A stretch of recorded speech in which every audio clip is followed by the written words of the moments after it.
ঠান্ডা জল যেমন শরীরের তৃষ্ণা মেটায়, সেরকম ঠান্ডা কথা, ভালো কথা মনকে শান্ত করে। Hello everyone, this is Ivy. Welcome back to my channel Isha স্টাডিজে। ঠান্ডা ঠান্ডা সকালে তোমাদের সকলকে ওয়ার্ম ওয়েলকাম জানাই। আজকে সকালে কাজের ফাঁকে এক গ্লাস ঠান্ডা জলে গ্লুকন-ডি গুলে খাচ্ছিলাম, আর মনে মনে ভাবছিলাম এই যে গ্লুকন-ডি, এক গ্লাস ঠান্ডা জল আমার শরীরটাকে বেশ ঠান্ডা করতে সাহায্য করছে। সেরকমই যেসব মানুষগুলো ভালো ভালো কথা বলে, যাদের কথা শুনলে মন শান্ত হয়, ভালো লাগে, সেই সব কথাগুলো শুনতে বা সেই মানুষগুলোর সংস্পর্শে থাকতেও আমাদের ভালো লাগে, তাই না? তার জন্যই তো আমরা আশ্রমে যাই, গুরুদেবদের কথা শুনি, কারণ সেই সব কথাগুলো আমাদের মনকে শান্ত করে, মনকে সান্ত্বনা দেয় এবং মনকে বাইরের কোলাহল থেকে দূরে রাখে, বাইরের দুশ্চিন্তা থেকে দূরে রাখে এবং যে কষ্ট, দুঃখ, বেদনা যেগুলো আমাদের জীবনে থাকে সেগুলোকে দূর করতে সাহায্য করে। মানুষের ভালো কথাই মানুষকে ভালো রাখে, আবার মানুষের খারাপ কথাই মানুষকে দূরে সরে যেতে বাধ্য করে।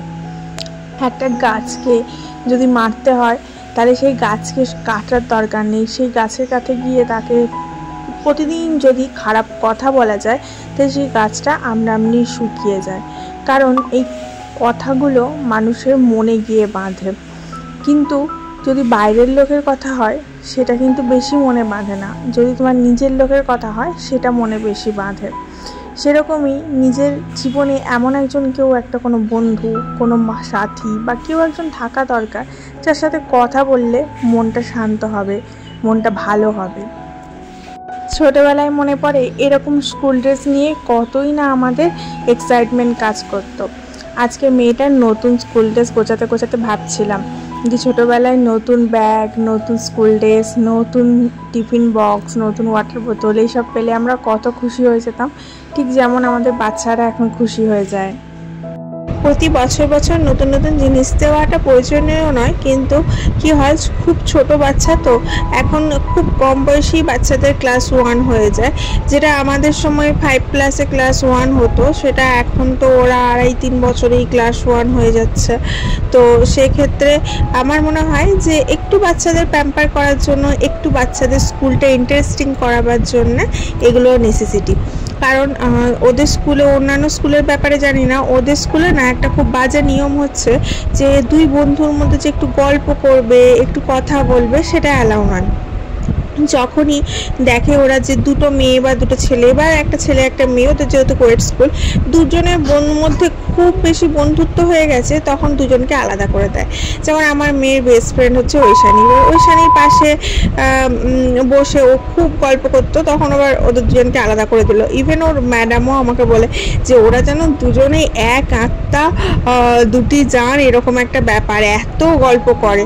তো স্কুলে যাচ্ছে, বাচ্চারা গল্প করবে, এটাই তো স্বাভাবিক, কিন্তু ওদের এটা ছোট থেকে বড়। আমি বড় বাচ্চাদের সাথেও খানিক কথা বলে দেখলাম যে কি ব্যাপার, তখন ওরা বলছে যে না, আমরা যে একটু জল খেতে যাব বাইরে, জল ভরতে যাব ওয়াটার বোতলে, তখনও গিয়ে যদি গল্প করি তখনও স্যাররা ম্যাডামরা অবজেকশন করে, মানে গল্প করাটা ওদের স্কুলে অ্যালাউই করে না, এরকম একটা ব্যাপার। যাই হোক, এই সব কিছুর মাঝখানে নিজেরও তো একটু যত্ন নেওয়া দরকার। এই সব কিছু করতে করতে আজকে আমাদের একটু বেরোবার কথা ছিল, যেহেতু মেয়েটার স্কুল খুলে যাচ্ছে, তো কিছু প্রয়োজনীয় কাজ আছে, মানে প্রয়োজনই বলতে পারো বা অপ্রয়োজনও বলতে পারো, একটা কাজ আছে, সেটার জন্য মানে একটু কিছু শপিং করব, ইচ্ছাকৃতভাবেই শপিং করব, তার জন্য একটু বেরোবো ঠিক করেছি। ওই আর কি, উজিয়ে বেরোতে হবে। আর মেয়েটা স্কুল শুরু হয়ে গেলে একটা প্যাকটা রুটিনের মধ্যে চলবে, আর্লি মর্নিং ওঠা অ্যান্ড রাতে তাড়াতাড়ি শুয়ে পড়া। সেই স্যাটারডে সানডে ছাড়া ছুটিটা ঠিক মতো হবে না। কোথাও বেরোবো বললে বেরোবো, বাইরে খাবো বললে সেটা হবে না, কারণ বাইরে খেতে পারবো না, বাইরে খেলে আর্লি মর্নিংয়ে উঠলে হজম হবে না, তারপরে তোমার বাইরে গেলে, ঘুরতে গেলে একটু লেট হয়ে যাবে, আসতে শুতে লেট হয়ে যাবে, তাহলে আর্লি মর্নিংয়ে উঠতে অসুবিধা হবে। এই সমস্ত কিছুর জন্য উইকেন্ডেই বাইরে যাওয়া চলে। তার জন্য আজকে ঠিক করেছি আজকেই যাব, গিয়ে কাজটা সেরে আসবো। কী কাজ সেটা তোমাদের সাথে এক্ষুনি শেয়ার করছি আর একটু বাদেই। ততক্ষণে তোমরা আমার ভিডিওটা প্লিজ একটু লাইক করে দাও ঝটাপট, আর ভিডিওটা একটু শেয়ার করে দাও বন্ধুবান্ধবের সাথে। আর যারা যারা এখনও পর্যন্ত সাবস্ক্রাইব করনি আমার চ্যানেলটা, অবশ্যই চ্যানেলটা সাবস্ক্রাইব করে পাশে থাকো। আমি না কাজের মাঝখানে একটু করে এইভাবে ফ্যানের তলায় বসে পড়ি। তার কারণ হচ্ছে চুলগুলো শোকাবার জন্য, আর চুলের স্ক্যাল্পটা যাতে ভালো থাকে, যাতে ঘামটা বসতে না পারে। কারণ এই গ্রীষ্মকালে ঘাম বসে চুল ওঠার সমস্যাটা প্রায় কমন সবার মধ্যেই দেখা যায়, এবং চুলের গোড়াটাও বেশ আলগা হয়ে যায়, এবং চুলের যে কোয়ালিটিটা আছে ওটা অনেকটা ড্যামেজ হয়ে যায় ঘাম বসে যাওয়ার কারণে। আর যাতে ঘামটা না বসতে পারে তার জন্যই এটা করা। যাই হোক, মেয়েটার ব্যাগ মোটামুটি প্রিপেয়ার করে দিলাম নতুন ক্লাসের জন্য। যা যা লাগে শুধু হ্যান্ড কিটা দেওয়া বাকি আছে, ওটা দিয়ে দিই, কারণ ওদের পুরো প্রপার সমস্ত কিছু দিতে হয়। হ্যান্ড কি, তারপরে তোমার স্যানিটাইজার, প্রত্যেকটা সাবজেক্ট ওয়াইজ বই, প্রত্যেকটা সাবজেক্ট ওয়াইজ তোমার খাতা, তারপরে কালার, সমস্ত কিছু আর কি নিয়ে যেতে হয়। আর এখন তো এতগুলো বই হয়ে গেছে, এতগুলো বই, তার প্রত্যেকটা কপি নিয়ে যেতে যেতে ব্যাগটা এত ভারী হচ্ছে না, আমি তো ভেবেই পাচ্ছি না কীভাবে নিয়ে যাবে। যাই হোক, এই ব্যাগটা আমার মেয়ের খুব পছন্দের ব্যাগ, আবার পিঙ্ক কালার বলে, আমার মেয়ের আবার পিঙ্ক কালার ফেভারিট। তো চলো, এর মধ্যে আমি লাঞ্চ সেরে নিয়েছি, এবং লাঞ্চ টাঞ্চ সেরে একবারে রেডি হয়ে নিয়েছি বেরোবার জন্য। বললাম না একটা জায়গায় যাবো একটু শপিং করতে।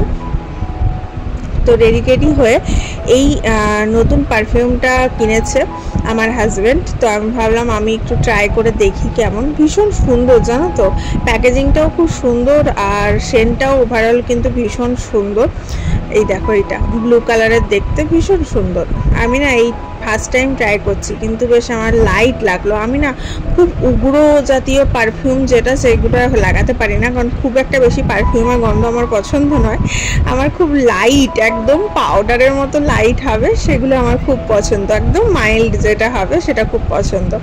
তো এখানে আমার মেয়ে রেডি হয়ে গেছে, আমি রেডি হয়ে গেছি, আর অলরেডি হাজব্যান্ড মশাই রেডি হয়ে নিচে নেমে গেছে, আমাদের তাড়া দিচ্ছে। তার মধ্যেই আমি ওই চটাপট রেডি হয়ে কোনো রকমে বেরিয়ে পড়লাম। আর বেরিয়ে আমরা তিনজন মিলে বাইকে করে রওনা দিয়ে দিয়েছি। প্রথমেই যাব গিয়ে আমরা হচ্ছে বিগ বাজারে। আমাদের এখানে বিগ বাজারটা এখন স্মার্ট বাজার হয়ে গেছে, আগে ওটা বিগ বাজারই ছিল। তো ওখানে গিয়ে দেখবো, কিছু জিনিস আমার কেনাকাটি করার আছে, দেন যে জায়গাটা আমাদের যাওয়ার কথা সে জায়গাটায় যাব।